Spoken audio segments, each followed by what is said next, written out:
In this short tutorial, I'm going to show you how to transfer USDT from Trust Wallet to Binance. It's simple and quick, so let's get started. First of all, open the Binance app on your phone.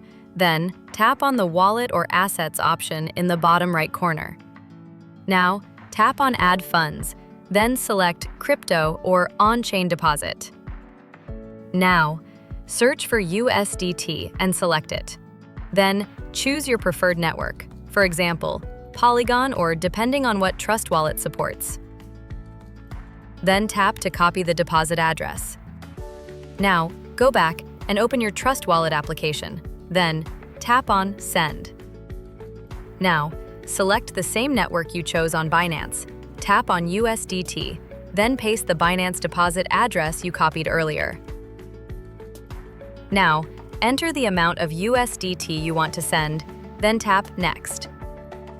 And that's it. Your USDT will be transferred to your Binance account shortly. Transfers usually take a few minutes, depending on the network you selected. If you found this video helpful, don't forget to like, share, and subscribe to our channel.